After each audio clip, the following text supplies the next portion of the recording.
Buenas tardes. Buenas tardes, buenas tardes. Buenas tardes. Buenas, profesor. Bien, en la clase pasada nosotros estábamos viendo la clasificación y su importancia. Decíamos que la clasificación se torna crucial cuando estamos frente a una masa de información que sobrepasa nuestra capacidad visual para sacar conclusiones. Entonces, en ese caso, decíamos la clasificación se vuelve imperativa y determinante. Decíamos que la clasificación debe obedecer a dos objetivos o a dos principios básicos. El primero es resumir el comportamiento de los datos para facilitar el análisis, y el segundo es crear grupos lo más homogéneo a lo interno y lo más heterogéneo a lo externo. Entonces, desde esa perspectiva, tenemos que asegurarnos de que la clasificación esté bien concebida, bien hecha, partiendo de esos objetivos. Ahora bien, la clasificación puede hacerse de varias formas. Vamos a ver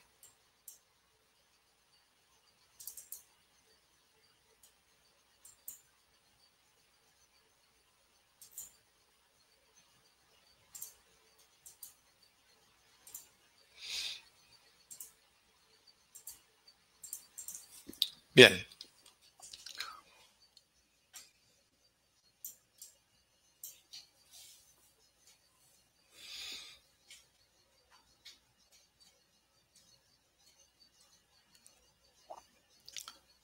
Nos habíamos quedado justo acá. ¿Se ve el documento ahí? Yes. Sí, todo claro, todo claro. Perfecto. Bien, entonces decíamos que la clasificación puede hacerse de dos formas diferentes. Si se toma como criterio para hacer esa clasificación una variable cuantitativa, pues se tiene una clasificación cuantitativa. Si en cambio la clasificación se hace de acuerdo a un atributo o variable cualitativa, se obtiene entonces una clasificación cualitativa, tal cual les dice ahí. Veamos un ejemplo. ¿Qué dice el ejemplo?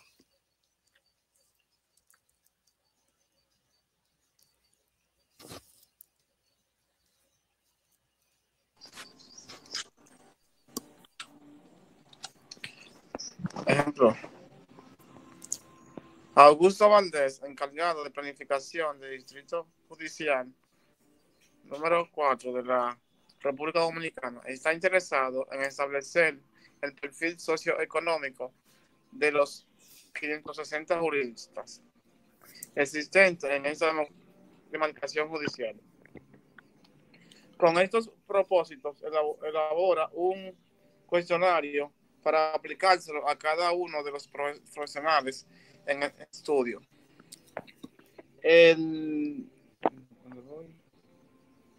cuestionario indaga acerca del sexo, la edad, la especialidad, los años de antigüedad en el ejercicio, la profesión, el ingreso mensual, la tenencia de vivienda, el estado conyugal, el número de personas que dependen económicamente de él o ella, etc. Bien, entonces esas son las características acerca de las cuales el señor Valdés va a estudiar encima de los 560 juristas del Distrito Judicial número 4. Y a seguidas, ¿qué hace el señor Valdés? Cuando el señor Valdés clasifica los 560 juristas en función del sexo, la especialidad, la tendencia de vivienda y el estado conyugal, entonces obtendrá 4 clasificaciones cualitativas. En cambio, cuando haya clasificación de los 560 juristas, Cuando haya clasificado Exacto. Cuando haya clasificado los 560 juristas de, de acuerdo a la edad, los años de antigüedad en el ejercicio de la profesión, el ingreso mensual y el número de personas que depende económicamente de él o ella. Jurista, entonces, habrá construido 4 calificaciones cuantitativas. Bien, entonces lo que estamos diciendo es, el señor Valdés va a estudiar 8 características acerca de los juristas cuando clasifica en función de una parte de ellas, tiene una clasificación cualitativa y según la otra parte tiene una clasificación cuantitativa. Eso es lo que está diciendo. Cuando clasifica en función de una variable cuantitativa, como es el caso de la edad, del número de personas que dependen económicamente de él, de los años de antigüedad en el servicio, etcétera, tendrá clasificaciones cuantitativas. En cambio, cuando clasifica en función de el sexo, la tenencia de vivienda, el estado conyugal, entonces estará construyendo clasificaciones cualitativas. Entonces, en buenas cuentas, las clasificaciones pueden ser cualitativas o cuantitativas, según se tome en cuenta una variable cualitativa para crearla o se tome en cuenta una característica o variable cuantitativa. Eso es lo que estamos diciendo. ¿Está claro? Yes, sí. Por ejemplo, voy a cargar acá.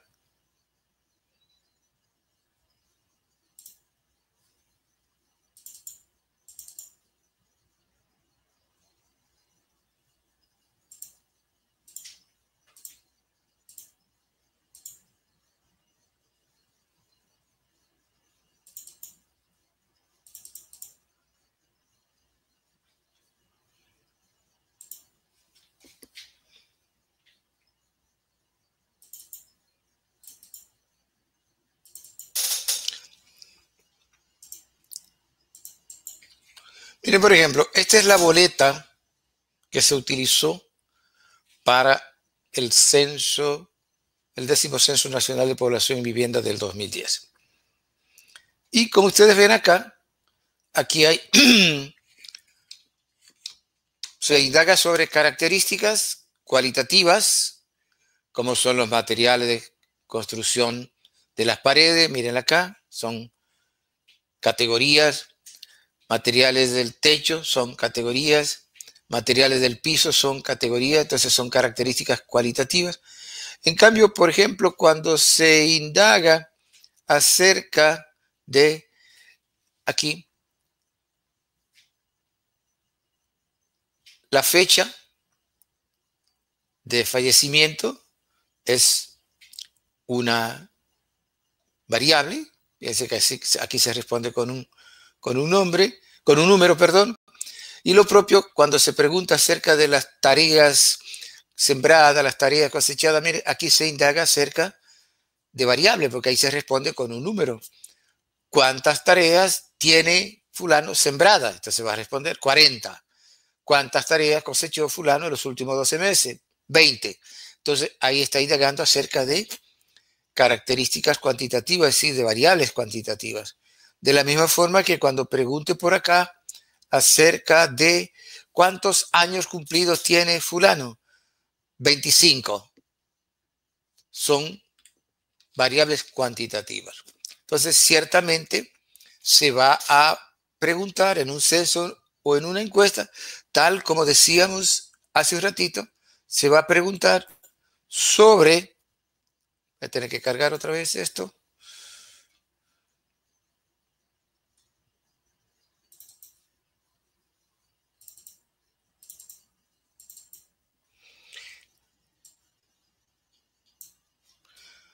claro, se va a preguntar sobre características, como ya hemos dicho anteriormente, variables cuantitativas, como las que acabamos de ver en la boleta, y variables cualitativas, como las que acabamos de ver en la boleta.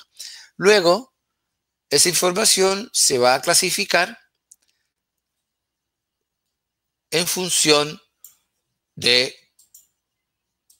esas variables cualitativas o de esas variables cuantitativas, y eso nos llevará a clasificaciones cuantitativas o cualitativas. Si nosotros vemos la publicación de un censo, de una encuesta, lo que vamos a encontrar son cuadros donde la información está clasificada una vez en forma cualitativa, otra vez en forma cuantitativa. ¿Está claro? Sí. Perfecto. Entonces, Sí, está claro. hemos visto los tipos de clasificación. Cualitativa, cuantitativa, dependiendo de qué tipo de variables se tome para construirla. Ahora bien, vamos a ver otro aspecto de la clasificación, y es lo que nosotros le hemos llamado la idoneidad de la clasificación. La idoneidad de la clasificación se refiere a que la clasificación esté bien hecha, que esté bien hecha, esté bien construida esa clasificación. Bien. ¿Y cuáles son los requisitos que debe cumplir una clasificación para que esté bien hecha? Son dos. Para que la clasificación sea idónea, esté bien construida, debe ser exhaustiva y al mismo tiempo debe ser mutuamente excluyente. Pero esas dos condiciones debe cumplirlas simultáneas, es decir, al mismo tiempo las dos. Si cumple solo una, no está bien construida. ¿Qué quiere decir que la clasificación sea exhaustiva? Que sea exhaustiva lo que quiere decir que incluya a todos los elementos, que ningún elemento se quede fuera de la clasificación. Eso quiere decir que sea exhaustiva. Y que sea mutuamente excluyente. ¿Qué quiere decir? Que sea mutuamente excluyente lo que quiere decir es que la clasificación o que cada elemento esté incluido en un solo grupo de la clasificación. Cada elemento forma parte de un solo grupo, pertenece a un solo grupo. Si un elemento estuviera en dos grupos a la vez, la clasificación no es mutuamente excluyente y por tanto no es idónea, no está bien construida. ¿Se entiende eso? Sí. Sí, maestro, ¿se entiende? Bien. Veamos el ejemplo que nos dice. Hay una cuestioncita que es aparentemente de forma. Cuando yo le pregunto, ¿entienden? No es para que me respondan de mala gana. Hay personas que responden muy educadamente. Hay otro que es como si le estuviera fastidiando la vida. Para mí es más cómodo no preguntar un carajo. Simplemente hablar. Entonces, hay personas que responden como si le estuvieran obligando. Entonces, por favor, respetémonos.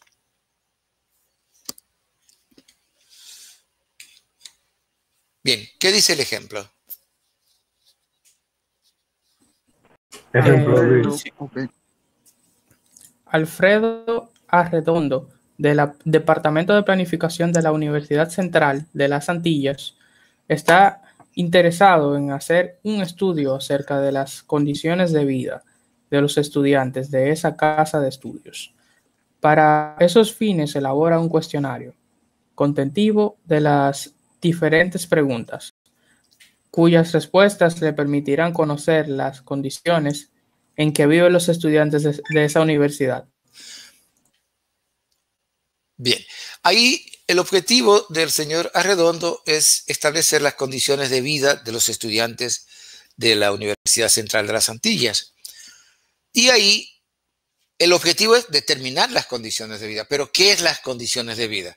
Él se sentará y definirá cuál es el conjunto de características que por suma constituyen lo que él le llama condiciones de vida. Entonces, eso es algo importante que tiene que ver con lo que veíamos en la clase pasada cuando decíamos, cuando vamos a estudiar una característica, lo primero que tenemos que determinar, ¿qué característica estoy estudiando? Voy a estudiar el ingreso, recuerden el ejemplo pasado, el ingreso de los jefes de hogar de la ciudad de Santo Domingo. Lo primero que yo definí es, ¿qué es jefe de hogar? Perfecto. El que en el hogar definan como tal. Muy bien. ¿Y qué es ingreso? Ah, es ingreso monetario. Perfecto. Pero si es ingreso monetario, ¿cuáles son los diferentes elementos que constituyen el ingreso monetario? Dijimos, salarios, pensiones, jubilaciones, entrada por un negocito que tenga, remesa que recibe del exterior. Perfecto. Esos son los ingresos monetarios. Pero tengo que definirlo anteriormente.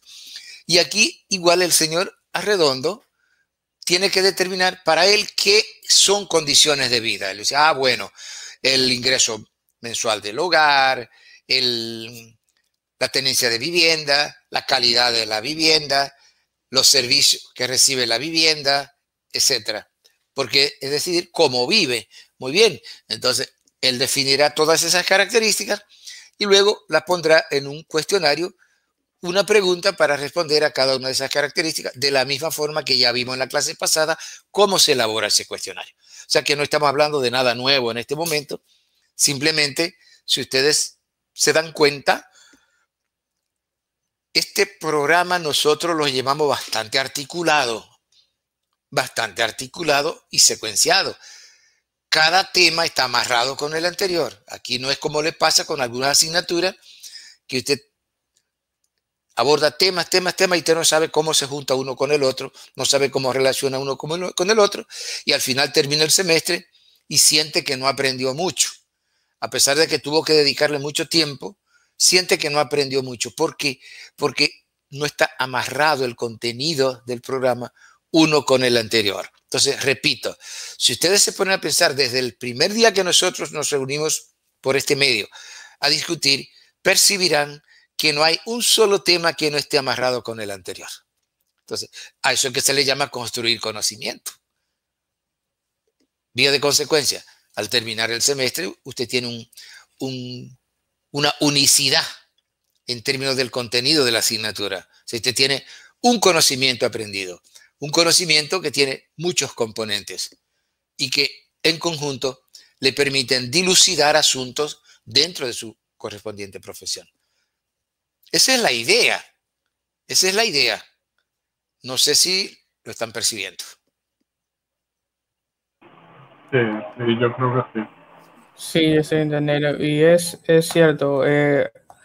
Con cada clase que usted va dando, uno siempre lleva en su sesión lo que se ha dicho anteriormente y todo está bien conectado.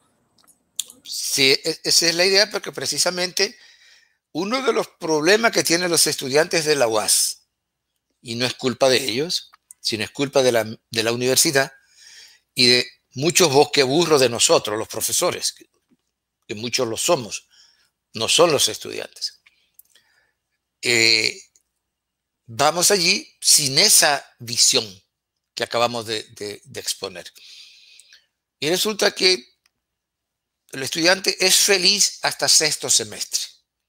A partir del séptimo semestre se vuelve preocupado y amargado. ¿Por qué?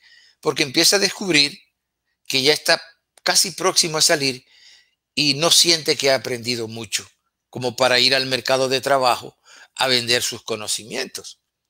Y no es culpa suya, es culpa de la universidad, que crea carreras con contenidos que muchas veces no obedecen a un objetivo final, que es construir un acervo de conocimiento en una persona que le permita irrumpir en el mercado laboral y ofrecer algo a cambio de un salario.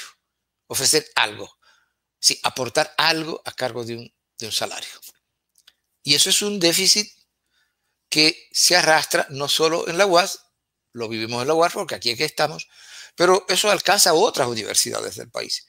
En otras lo prepara un poco más orientado, pero en algunas otras no. Y eso es terrible. Eso es terrible. Después que usted se pasa 4 o 5 años estudiando diferentes contenidos y termina, pues lo mínimo que usted quisiera es sentirse seguro cuando salga al mercado laboral.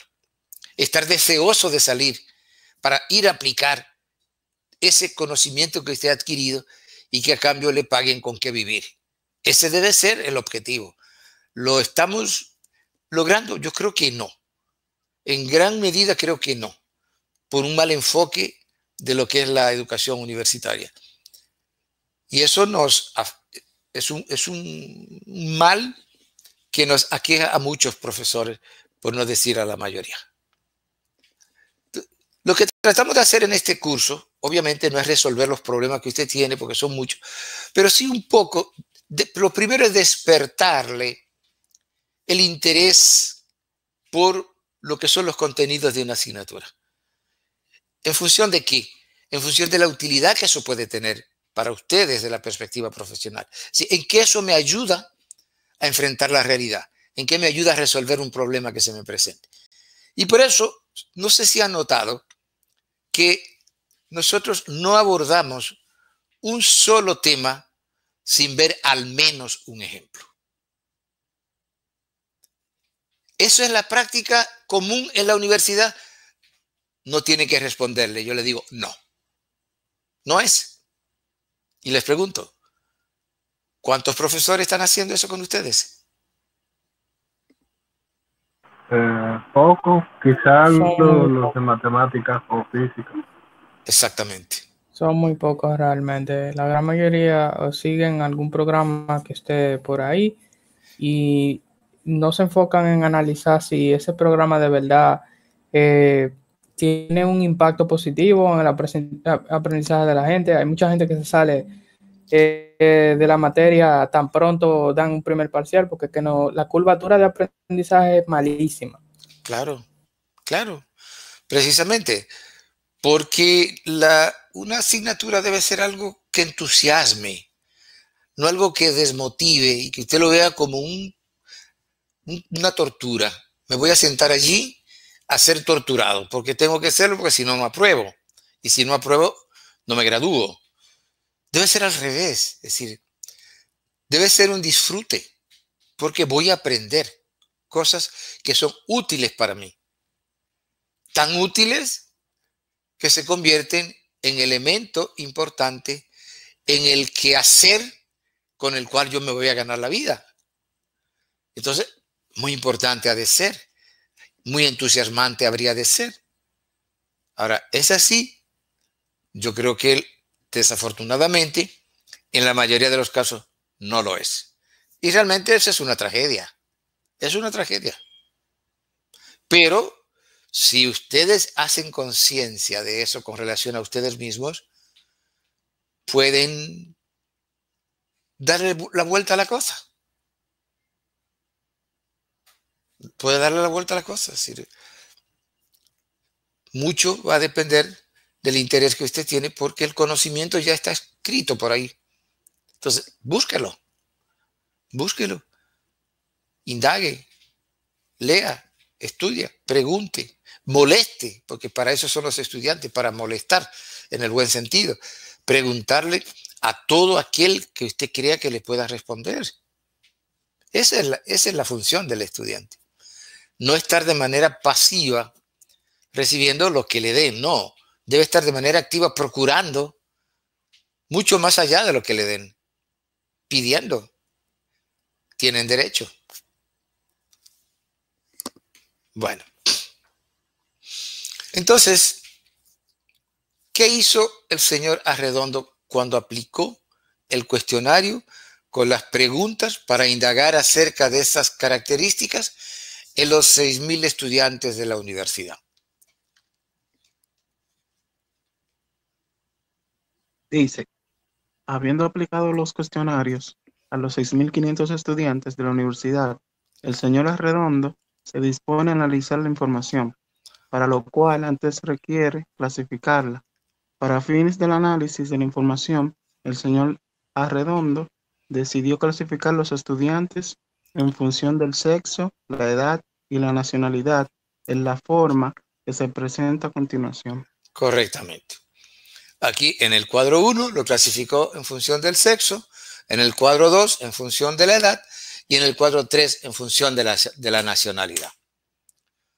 Juntó todos los hombres, que son 2.925, todas las mujeres, que son 3.575. Fíjense, son grupos internamente homogéneos, porque aquí todos son hombres y aquí todas son mujeres. Internamente homogéneos y externamente heterogéneos, porque estos 2.925 en cuanto al sexo son diferentes a estos 3.575. Entonces, logró los dos objetivos de la clasificación. resumió, perdón, resumió el comportamiento de los datos, porque aquí, en vez de hablar de 6.500 observaciones, está hablando de 2 grupos. Y aquí también lo resumió. Aquí, en vez de hablar de 6.480, está hablando de 7 grupos. Y aquí, en vez de hablar de 6.501, está hablando de 4 grupos. Pero vamos a ver qué fue lo que él hizo. Juntó todo lo que son hombres acá, todo lo que son mujeres acá, todo lo que estaban entre 15 y 19 años acá, lo entre 20 y 24 acá, y así. Todo lo que son de nacionalidad dominicana, lo puso acá, lo que son de nacionalidad española acá, lo que son de nacionalidad italiana acá, y lo que son de nacionalidad francesa acá. Pero ¿qué pasó? Veamos qué le pasó al señor. ¿Qué dice acá? Dice, la clasificación de los estudiantes por sexo cumple con las 2 condiciones relacionadas con el dominio o universo de cada clase. Es decir, en este caso, la clasificación es exhaustiva porque incluye a los 500 estudiantes. Se le fue la comunicación al compañero. ¿La puede tomar alguien que tenga Leo, buena señal? Leo. Por favor. Ok. Es decir, en este caso, la clasificación exhaustiva es exhaustiva porque incluye a los 6.500 estudiantes y además es mutuamente excluyente porque todos los hombres están incluidos en su grupo, lo mismo que las mujeres. Correctamente. Entonces, quiere decir que esta clasificación es idónea porque cumple con las 2 condiciones.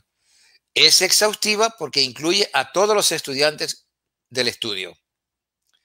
Y es mutuamente excluyente porque todos los hombres están aquí y todas las mujeres están aquí. No hay ninguno que esté aquí y aquí al mismo tiempo. ¿Se entiende, no? Perfectamente. Perfecto. ¿Y qué dice la clasificación en función de la edad?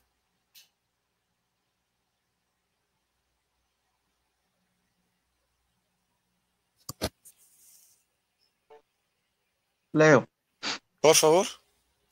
el agrupamiento en función de la edad cumple con la condición de que es mutuamente excluyente porque cada estudiante está en su respectivo grupo de edad. No obstante, la clasificación no es exhaustiva porque hubo 20 estudiantes de quienes no se sabe la edad y por tanto quedaron fuera, por lo cual no es exhaustiva y por lo tanto no es válida. En este caso, Correctamente. Hagamos una pausa aquí para que analicemos.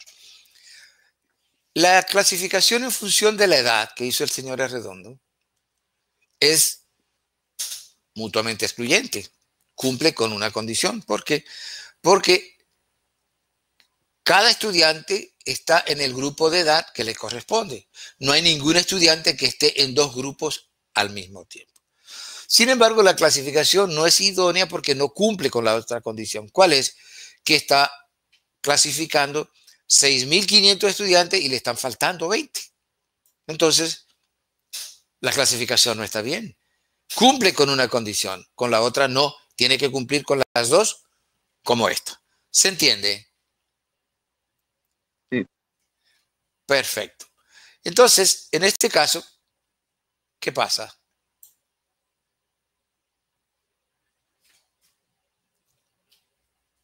En este caso, la solución más adecuada es crear un grupo para incluir a todos aquellos estudiantes de quienes se desconoce la edad, tal como se muestra en el cuadro 4 de la página siguiente. Correcto. Entonces, esto que está aquí. ¿Qué pasó? Aquí yo tenía cuántos hay de 15 a 19, cuánto hay de 20 a 24, cuánto de 25 a 29, cuánto de 30 a 34, etcétera, etcétera, pero me faltaron 20. ¿Qué pasó con esos 20? Bueno, simplemente que en el cuestionario donde dice la pregunta, ¿cuántos años cumplidos usted tiene?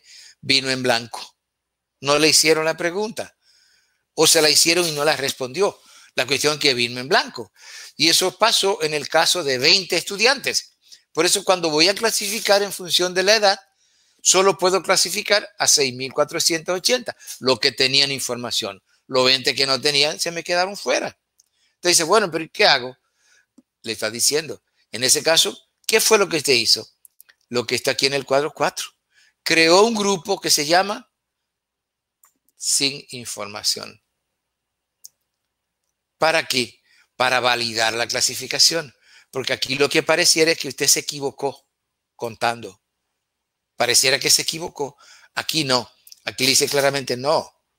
Hay 20 estudiantes de quienes no se conoce la edad y por tanto lo pusimos en una categoría que dice sin información. Y aquí sí tenemos una clasificación que es exhaustiva porque lo incluye a todos y al mismo tiempo es mutuamente excluyente porque cada estudiante está en su grupo de edad correspondiente. ¿Se entendió? Bien. Sí, maestro. Y a los estudiantes de estadística y de informática, sobre todo, les digo que tienen que tomar esto muy en cuenta porque esto es algo con lo cual van a tener que convivir 24 horas. En todos los estudios que se hacen, desafortunadamente pasa esto. Desafortunadamente pasa esto. Ahí lo que hacemos es hacer un gran esfuerzo para que este valor sea lo más pequeño posible. Pero les repito por segunda vez y le digo por tercera vez, esto ocurre en todas las investigaciones que hacemos, todos los censos, todas las encuestas, todos los estudios de terreno. Les va a ocurrir eso. Los de informática y de estadística, esos son los famosos casos missing, de que cuando usted está procesando, el software le dice missing cases, tantos, son eso, los que no tienen información. Entonces lo que uno hace es que hace una recodificación y ese missing cases lo declara como sin información y le crea esa categoría. ¿Se entiende? Sí. Y eso es muy importante porque si usted no hace eso y se queda aquí, parece que se equivocó y nadie. Entonces usted pierde credibilidad automáticamente. El estudio suyo pierde credibilidad. Cuando hizo esto, ya se ve que no, que usted sabe lo que está haciendo. ¿Alguna pregunta? No. No. Ok. Veo algo. No, pues eso seguro viene más adelante. En la tabla 3 hay Perfecto. algo erróneo. Bien, entonces acá.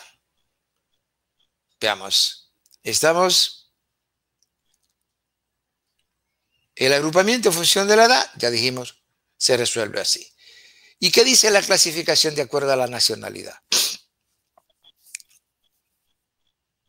La clasificación de acuerdo a la nacionalidad es exhaustiva debido a que ningún estudiante se queda fuera de la clasificación. No obstante, ese agrupamiento no es manualmente incluyendo.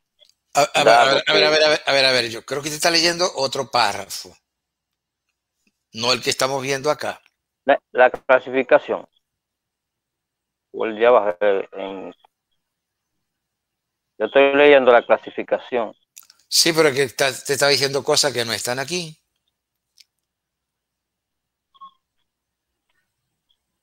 Manualmente, incluyendo. No. Mutuamente. El de arriba.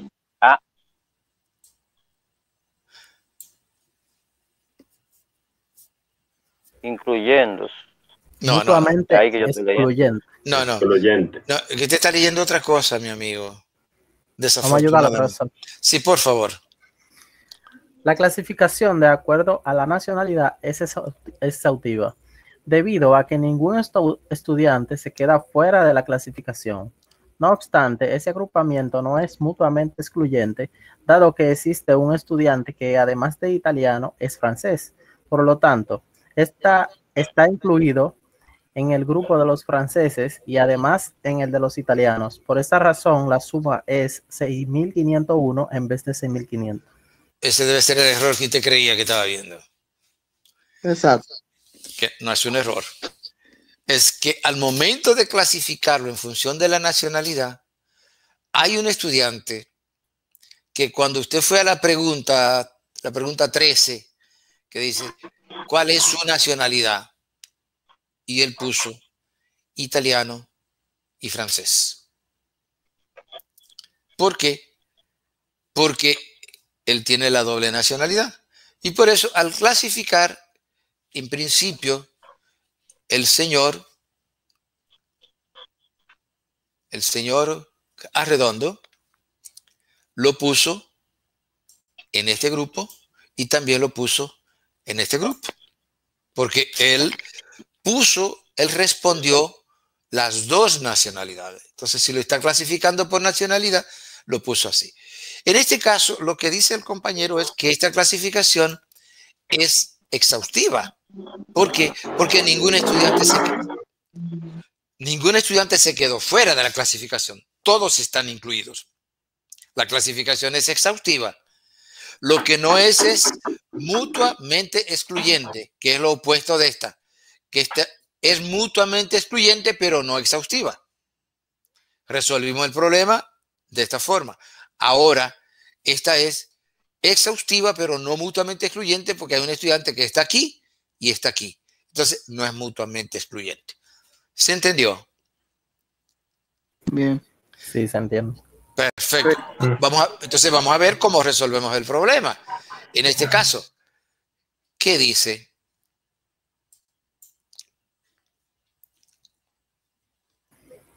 En casos como este, existen dos formas de resolver el problema de falta de exclusión mutua. La primera, como se muestra en el cuadro 5, es colocar a ese estudiante en un solo grupo, lo cual supone dejarlo con una sola nacionalidad, porque habría que determinar cuál es la más importante para dejarlo solo con esa. En este caso, se obtuvo información de que para ese estudiante la nacionalidad más importante es la francesa y por eso se excluyó del grupo de los italianos y se dejó como francés. La segunda forma de resolver este problema, como se muestra en el cuadro 6, es creando un nuevo grupo donde se incluye al estudiante con la doble nacionalidad, por lo cual no se incluirá en la nacionalidad italiana ni en la francesa. Correctamente. Fíjense bien, estudiantes de estadística y de informática sobre todo. Esta es una situación que se nos da en la realidad y que hay que resolverlo de la manera más adecuada. Hay dos formas.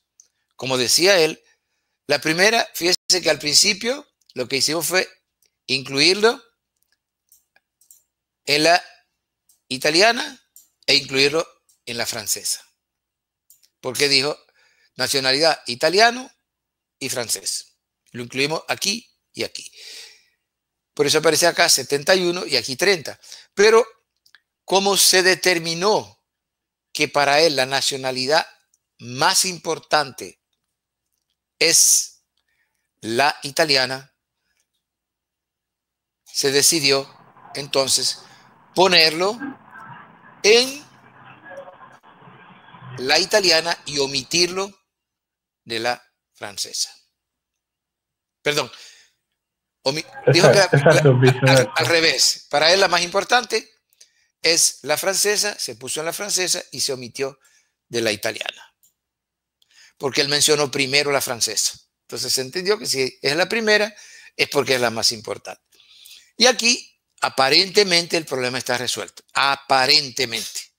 Porque sí, es exhaustiva, porque todos están incluidos, y es mutuamente excluyente, ciertamente, porque ningún estudiante está en dos nacionalidades.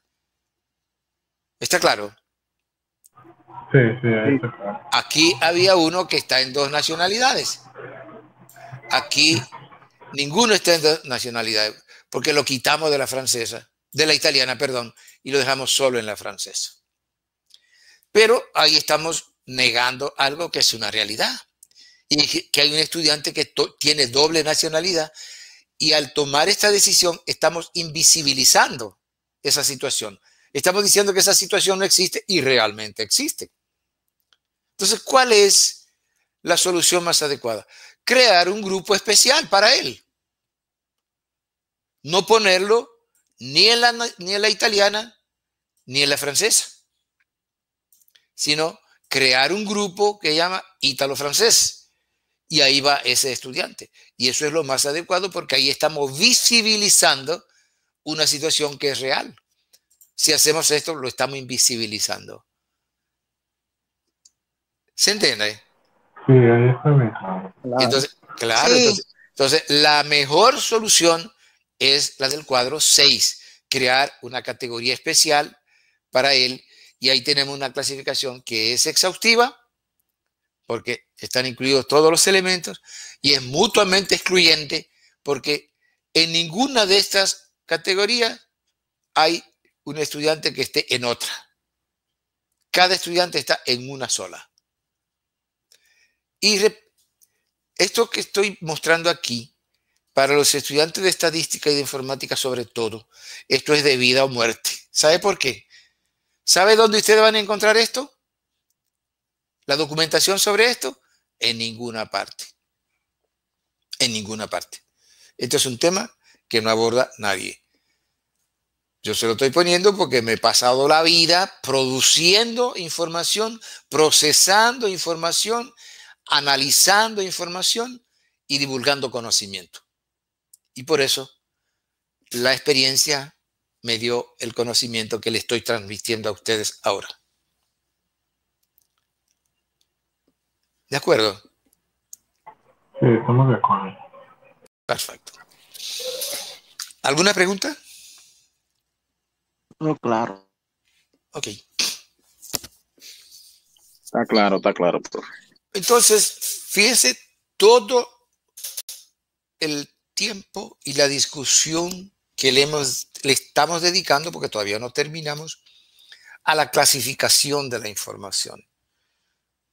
Y ya le decía el otro día por qué. Por dos razones. Primero, por la importancia que tiene esto para ustedes en la vida profesional.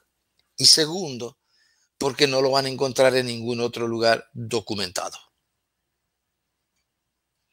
En informática ustedes van a encontrar imputación, cuando se dan situaciones como estas, imputación, pero imputación a veces muy mecánica y muy poco lógica. O simplemente desconocer cuando una situación como esta llega. No, déjelo así. Analice los casos que están definidos, los 6.480. Déjelo así. Claro, es más fácil. Pero no es lo más adecuado. ¿Alguna pregunta hasta aquí? Antes que entremos en la distribución de frecuencias. Por ahora creo que no hay preguntas. De mi Bien. parte no. Muy bien. Vamos a entrar en la distribución de frecuencias, que no es más que un tema dentro de lo que es la clasificación de la información, porque la distribución de frecuencias es una herramienta que se utiliza en estadística para clasificar información cuantitativa. ¿Qué dice el texto? Dice, retomando el análisis de la información resultante de la observación de los atributos de los elementos que constituyen la población estudiada, ahora conviene abordar un caso en el que el número de observaciones no sea tan pequeño como el considerado en el ejercicio 1. Para ilustrar la situación en esta naturaleza, considérese un escenario como el mostrado en el ejemplo siguiente. Perfecto. Ahora ya no son las edades de los 4 estudiantes que recibieron el pergamino de estudiante meritorio. No. Ahora estamos hablando de un grupo mayor, donde, como vemos acá, son las calificaciones obtenidas por los 35 estudiantes de una sección de física básica en una prueba. Y aquí están los valores de las calificaciones. Si nosotros observamos esos valores, con certeza que con el solo hecho de observarlo, no se nos va a ocurrir muchas cosas que decir, no vamos a tener muchas conclusiones que sacar.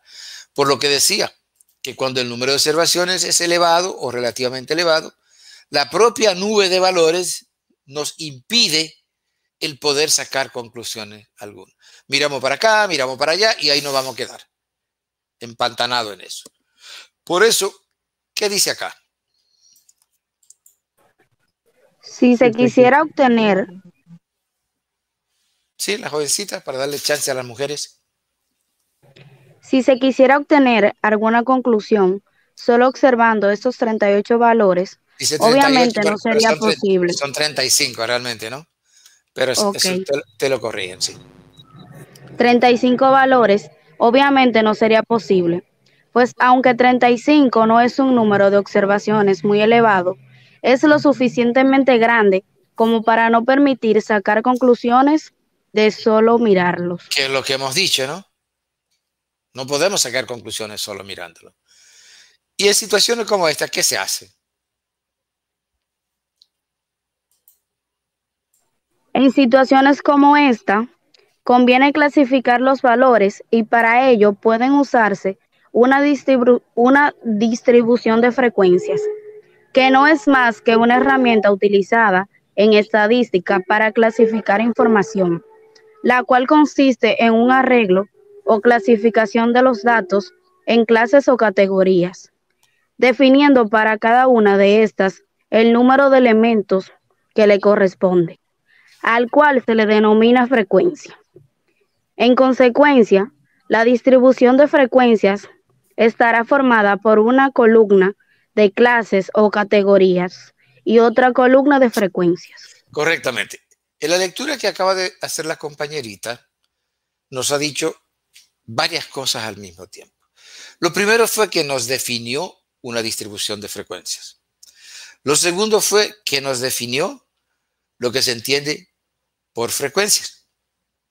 ¿Ya?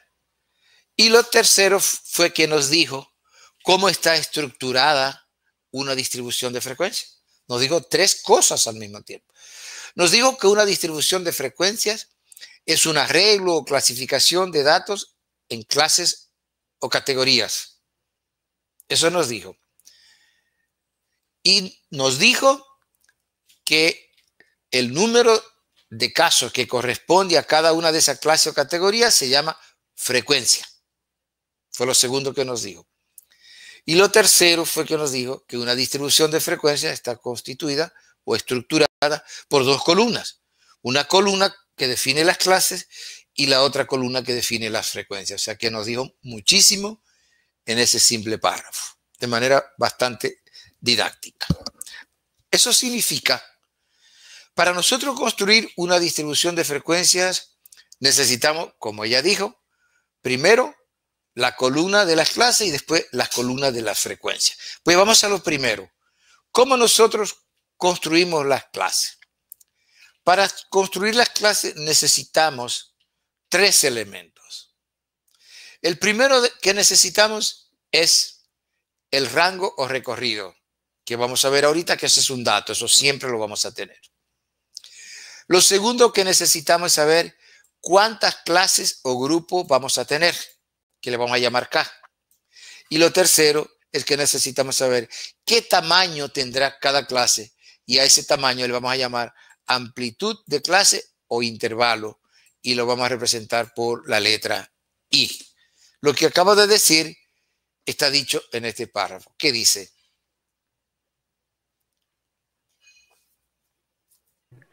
Para la construcción de las clases hay que tomar en consideración los dos elementos básicos siguientes.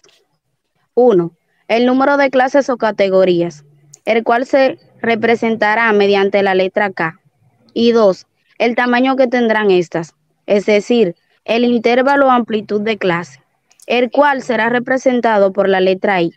Sin embargo, tanto el cálculo del número de clases, K, como del intervalo de clases, I, se requiere del rango o recorrido, el cual se define como la diferencia entre el valor mayor y su representación se hará mediante la letra R. Claro, ahí le faltó algo. Es la diferencia entre el valor mayor y el menor. Ahí le faltó algo. Corríjalo, por favor. Es la diferencia entre el valor mayor y el menor, y su representación se hará mediante la letra R, como dice la compañerita. Muy bien. Entonces, vayamos a ver. Los valores que tenemos acá de las calificaciones son estos. Si buscamos el valor mayor, aquí está, 97. Y el valor menor, 12. Entonces ya ahí tenemos el rango, tal cual ella decía. Aquí está, el rango. Será igual a 97 menos 12, 85 puntos. O sea, el rango de las calificaciones es 85 puntos. Entonces ya tenemos este valor. ¿Por qué? Porque el número de clases es el cociente entre el rango, que dijimos que siempre será un dato, siempre lo tendremos, dividido por el intervalo de clases.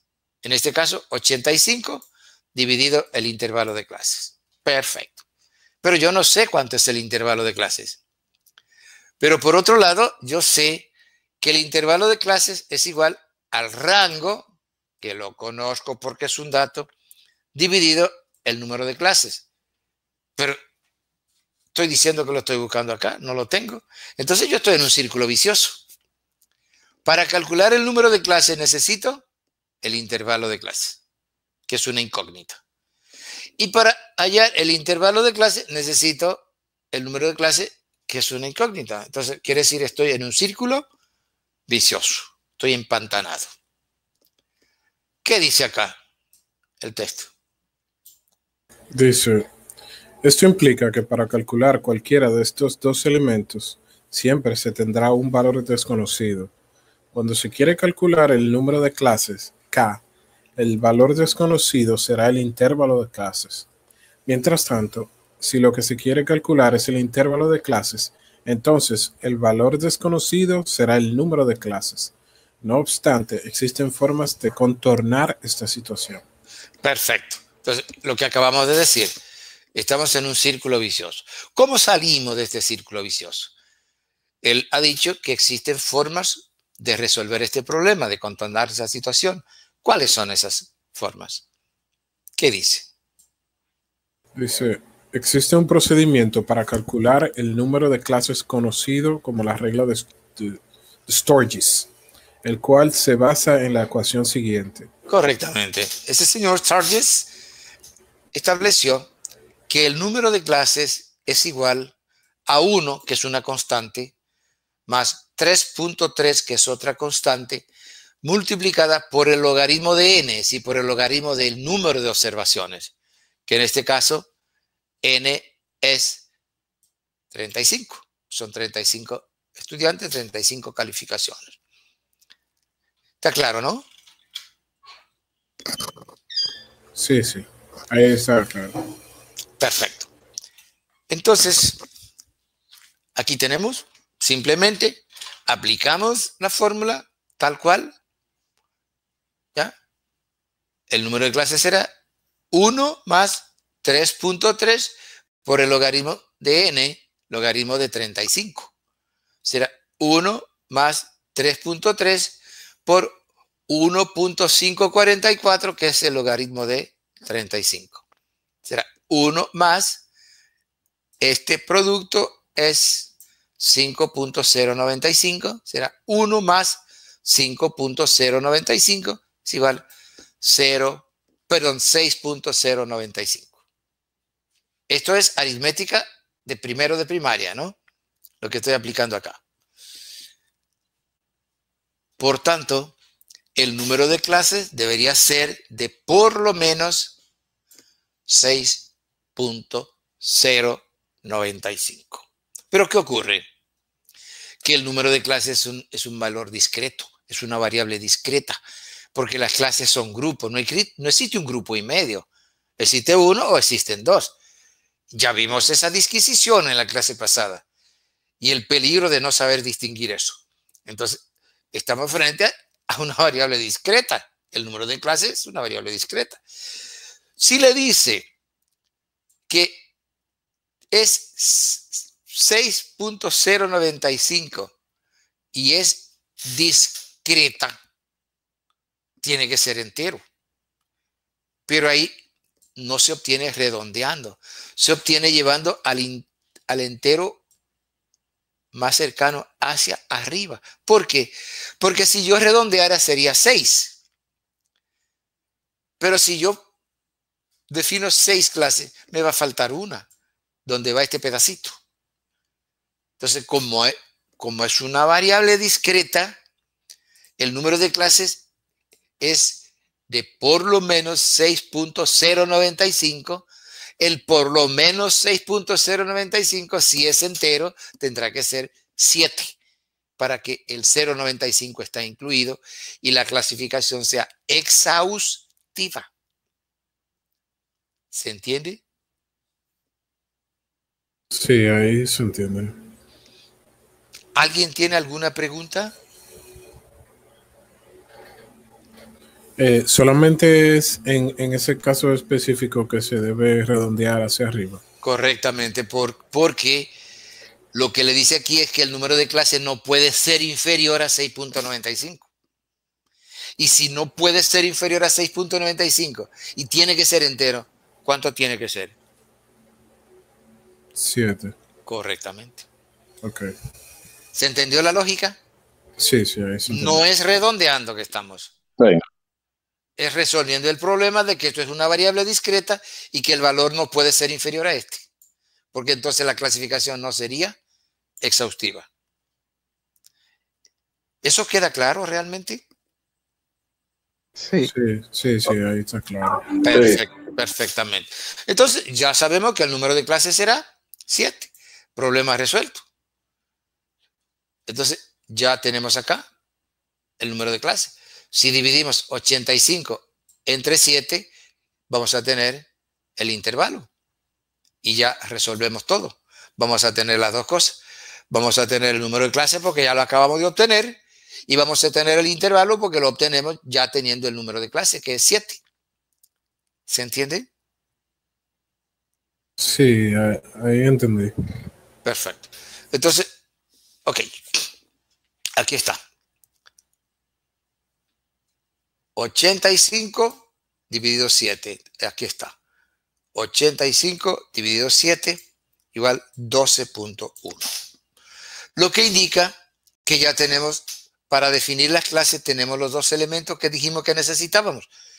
¿Qué dijimos hace un ratito que necesitaban para definir las clases?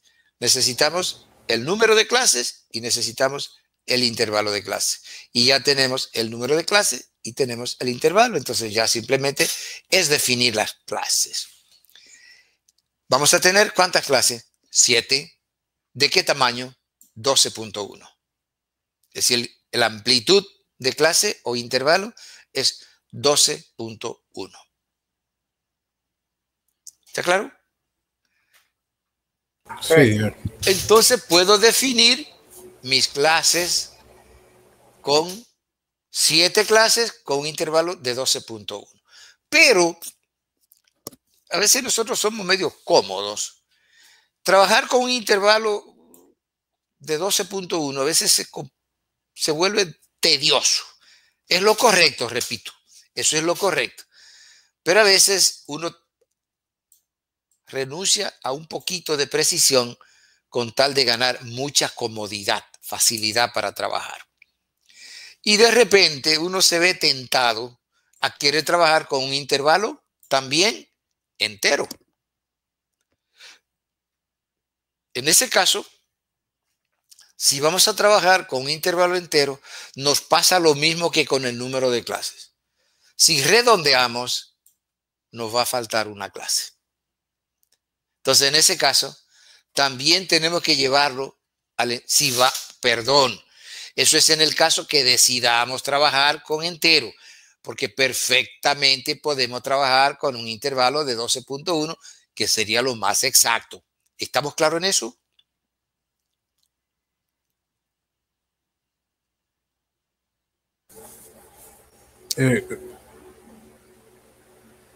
Sí. Muy bien. Pero por comodidad, hemos decidido trabajar con un intervalo de 3, que no es lo más exacto, pero sí es lo más cómodo. Ok, entonces vamos a trabajar 7 clases con un intervalo de clases de 13. Es decir, cada clase va a tener un tamaño de 13 puntos. Muy bien. ¿Cómo comenzamos a construir las clases? Muy simple. Como nosotros tenemos que asegurarnos de que la clasificación sea exhaustiva y mutuamente excluyente, para que sea exhaustiva, a la primera clase, que es esta, le vamos a pedir un requisito. ¿Sabe cuál es el requisito? Que nos incluya al valor más pequeño, para que sea exhaustiva, que no se me quede fuera. Y de la misma forma, a la última clase le vamos a pedir un requisito. La última clase es esta. ¿Cuál será el requisito que le pedimos a la última clase? Que nos incluya al valor más grande. Y ahí estamos garantizando que ninguno se nos va a quedar, ningún valor se nos va a quedar fuera, y por tanto la clasificación va a ser exhaustiva. ¿Se entiende? Sí, sí. Perfecto. Perfecto. Entonces, eso significa cada clase está definida por 2 valores. A esos 2 valores se le llama límites de clase. A esos 2 valores. Este se le llama límite inferior y a este se le llama límite superior. Entonces, fíjese que todas las clases están definidas por un límite inferior y por un límite superior. ¿De acuerdo? Estamos de acuerdo. Perfecto. Si a la primera clase yo le pedí que me incluya el valor más pequeño, que es 12, entonces indica que yo puedo comenzar con 12, porque 12 está incluido en 12. Sí, ese es el límite inferior. Perfecto, ahí ya tengo el límite inferior de la primera clase. ¿Y cómo obtengo el límite superior de la primera clase? Le sumo el intervalo de clase, que ya lo tengo. Que dije que va a ser 13. Lo definimos acá. Dijimos que mi intervalo va a ser 13 porque yo quiero trabajar con un intervalo entero y decidí que va a ser de 13 puntos. Muy bien. Entonces, tengo el límite inferior, que es 12, más el intervalo, que es 13, 25. Ya tengo definida la primera clase. ¿Se entendió cómo la definimos? Ok, sí, sí. La segunda ya se va automática, porque donde termina la primera, comienza la segunda. Si el límite superior de la primera es el inferior de la segunda, más el intervalo, que es 13, ya tengo la segunda. La tercera arranca donde termina la segunda. Límite inferior de la tercera es el límite superior de la segunda. Más el intervalo, está definida la tercera. Y así definí 7 clases que dijo que necesita. La primera me incluye al 12, que es el más pequeño, y la última me incluye al 97, que es el más alto. Entonces, mi clasificación es exhaustiva porque me incluye a todos los valores. El más pequeño está incluido en la primera y el más alto en la última. ¿Está claro? Sí. ¿Alguna pregunta? Claro. ¿Alguna pregunta? No. No, Ok. no. Ahora fue que yo logré apreciar lo del intervalo, que es lo que se agrega, o digamos el valor que se le agrega al inferior. Eso, ahora fue que con el ejemplo fue que lo aprecié mejor. Por eso el intervalo es el ancho de la clase. El ancho, la amplitud de la clase, el tamaño de la clase. Ok, sí. Perfecto. Muy bien. ¿Y qué dice el texto? ¿Qué dice? Dice, una vez obtenido el intervalo de clase y el número de clases, se procede a definir el conjunto de clases, de modo que, para que la clasificación sea exhaustiva, la primera clase debe incluir el valor más pequeño del conjunto de datos, es decir, la calificación de 12 puntos. mientras que la última clase deberá incluir al valor más elevado del conjunto, es decir, la calificación de 97 puntos. Por tanto, puede utilizarse 12 como límite inferior en esa primera clase, pues incluye a la calificación de 12 puntos. Ya 12 está incluido en 12. Que fue lo que dijimos, ¿no? Sí, fue lo que dijimos. ¿Puede continuar, por favor? Dice, el valor 12 será el límite inferior de la primera clase. Luego, sumándole el intervalo o amplitud de la clase de 13 puntos al límite inferior, se obtendrá el valor de 25, que será el límite superior de esa primera clase. Inmediatamente después, se toma el valor de 25 como límite inferior de la segunda clase y sumándole el intervalo de 13 puntos, se obtendrá el número 38 como límite superior de la segunda clase. Luego se continúa de esa forma hasta haber completado 7 clases, donde la última deberá incluir la calificación de 97 puntos para que la clasificación sea exhaustiva. Ver distribución de frecuencias 1. Correctamente. ¿Qué es esto que tenemos acá? Eso fue lo que dije. Entonces ya tenemos definida la clase. Y recuerde que al principio dijimos que una distribución de frecuencias son 2 columnas. Una de clase, ya la tenemos lista, y otra de frecuencia, que es la que nos falta ahora. ¿Sí? Esa nos falta.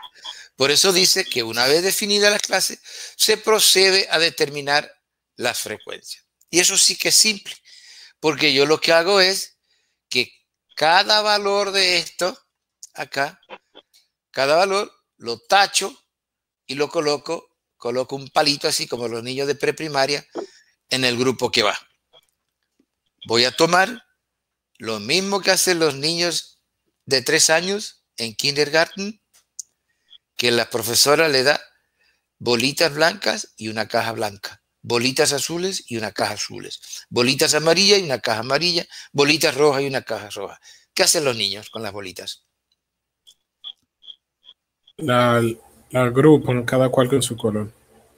Cada una la coloca en la caja correspondiente. Exactamente. Ese que parece un juego que le enseñan a los niños de kindergarten es un ejercicio importantísimo para su vida, porque es lo que le están enseñando a clasificar, a crear grupos internamente homogéneos y externamente heterogéneos. Eso es lo que le están enseñando. Eso es lo que le están enseñando. Perfectamente. Entonces, así tomo cada uno de estos valores, lo tacho y lo pongo en un palito en su correspondiente grupo, hasta haber terminado. Después cuento cuántos palitos hay en cada grupo y a eso son las frecuencias, es el número de estudiantes.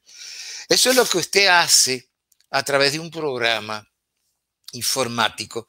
Cuando usted crea un clasificador contador, usted lo que hace es eso, te crea un contador y le dice, cuénteme todos los casos que están entre 12 y 25 y póngamelo acá. Todo lo que está entre 25 y 38 acá.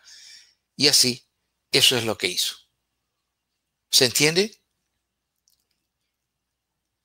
Sí. Sí, se entiende. Perfecto. Aquí solo hay una ambigüedad que la vamos a tratar con especialidad. Y es cuando yo tengo, por ejemplo, el caso acá de la calificación 38 puntos. 38 puntos. Resulta, mire acá, yo tengo acá 25 a 38, aquí 38 a 51. Pareciera que hay una ambigüedad. Es decir, esa calificación, ese estudiante que sacó 38, ¿dónde lo pongo? ¿Acá o acá? Mucho cuidado. Aquí le está diciendo, cuando se da este tipo de clase, de límites de clase, hay lo que se llama ambigüedad de límite, porque el límite superior de esta clase coincide con el inferior de la siguiente. Fíjese, eso va a ocurrir. Y nos crea esa duda. En ese caso, lo que tenemos que interpretar, que aquí nos dice, desde 25 hasta menos de 38. desde 38 hasta menos de 51, desde 51 hasta menos de 64 y así por delante. Quiere decir que el 38 va en esta clase. ¿Está claro? Sí, sí, porque indica que serían los números menores al límite superior. Correctamente. Ok. Sí, Vamos a ver por qué se produce eso. Vamos a ver por qué se produce. Y aquí ya dijimos lo que hicimos. Entonces, retomemos esto último que acabamos de decir. ¿Qué pasó aquí? ¿Qué dice? En esta clasificación de los datos existe ambigüedad de límites porque el límite inferior de una clase coincide con el de la siguiente. Por ejemplo, el límite superior de la primera clase, 25, coincide con el límite inferior de la segunda, 25. Claro. El límite superior de la segunda clase, 38, coincide con el límite inferior de la tercera, 38, y así sucesivamente. Esta situación solamente ocurre cuando se están clasificando datos correspondientes a una variable continua. En este caso, la primera clase incluye desde el 12 hasta menos de 25, la segunda incluye desde 25 hasta menos de 38, la tercera incluye desde 38 hasta menos de 51 y así sucesivamente. De este modo, si existiera una clasificación de 25 puntos, se incluiría en la segunda clase, y si hubiera una calificación, de 38 puntos, se incluiría en la tercera clase. Correctamente, que es lo que decíamos hace un ratito. Y aquí hay un señalamiento muy importante que hay que tener en cuenta. Y es que la ambigüedad de límites, como en este caso, solo se produce si se está clasificando valores de una variable continua. Porque aquí sería desde 12 hasta 24.99. Aquí sería de 25 hasta 37.99. ¿Se entiende? ¿Se entiende? Sí, ahí está claro. Claro. ¿Qué dice a seguir?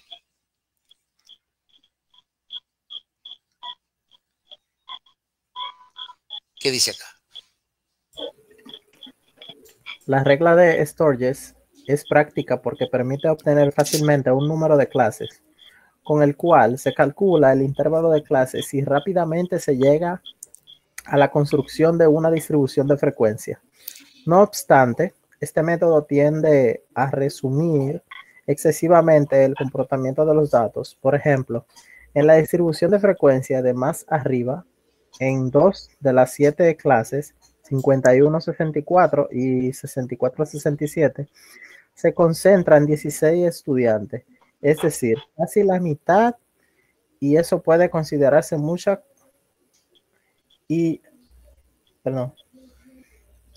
Se concentran 16 estudiantes, es decir, casi la mitad, y eso puede considerarse mucha concentración de los datos en pocas clases. Correctamente. Eso es muy importante. La regla de Sturges realmente es muy generosa porque nos saca de un empantanamiento que teníamos hace un ratito.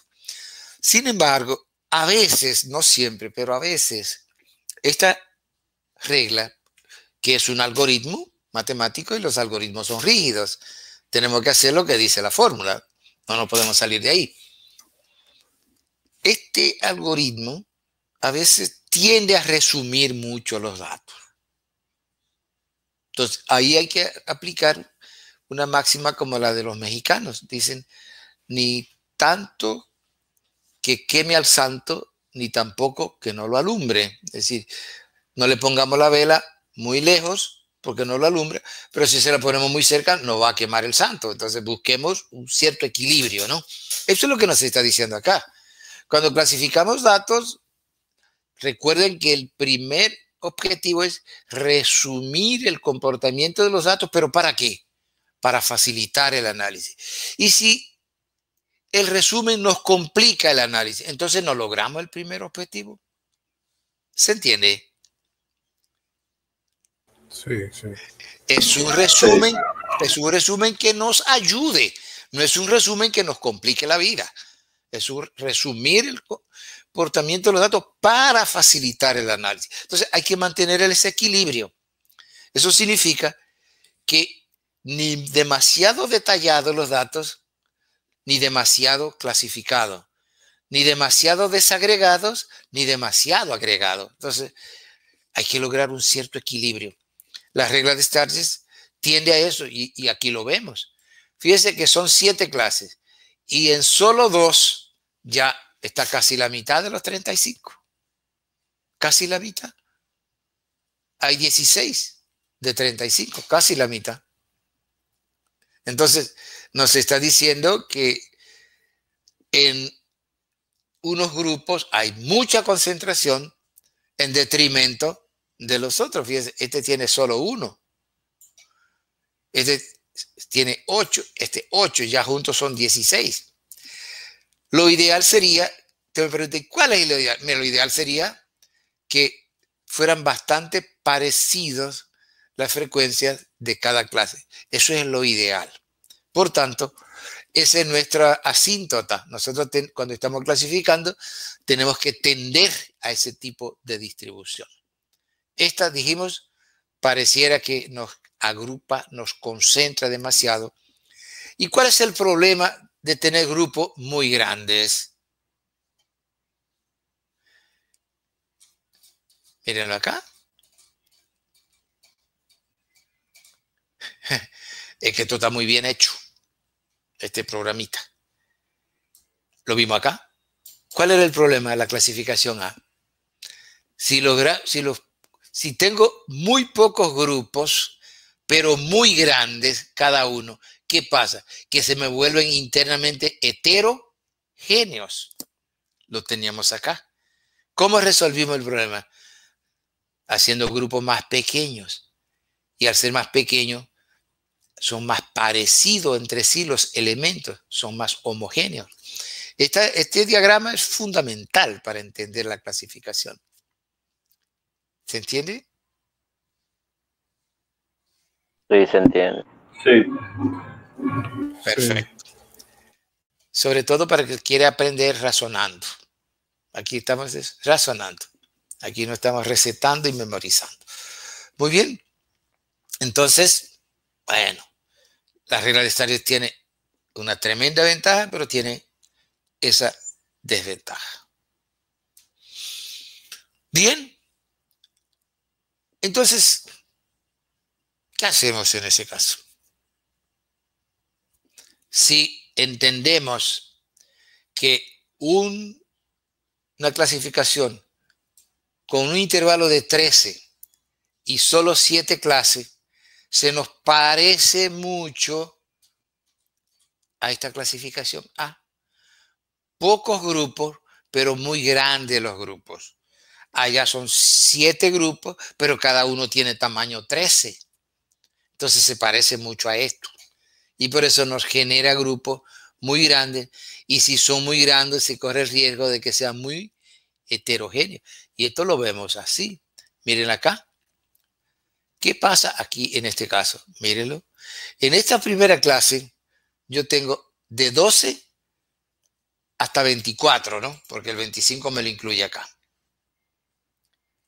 Pero el que tiene 24, que está en el mismo grupo que el que tiene 12, tiene el doble. Entonces son iguales.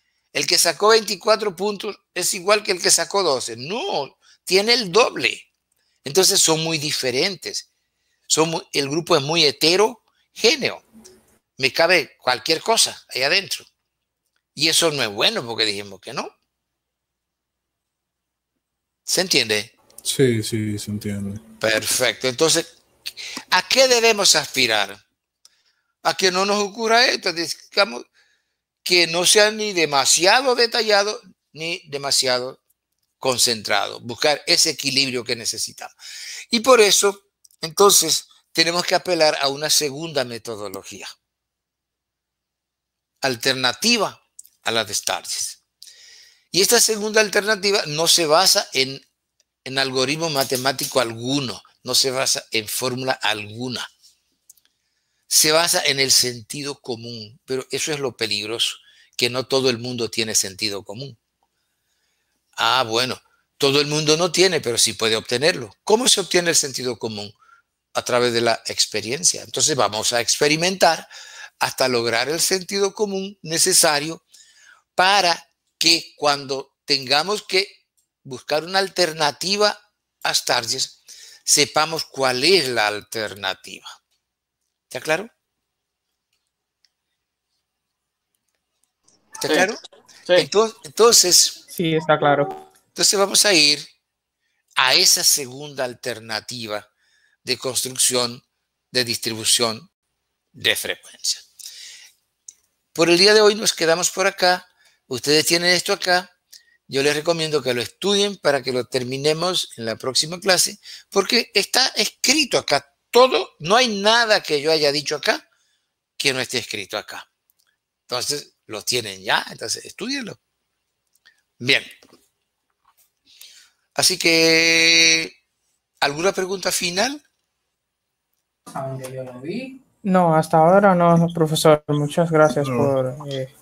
Por ahora que no. nos enseñó acá. Bueno, entonces nada, nos quedamos por acá. Que tengan un feliz resto de la noche. Igualmente. Buenas noches. Pase Igual, buenas profe. noches. Buenas noches. Igualmente. Gracias. Ok, gracias. Chao. Profesor. Se fue.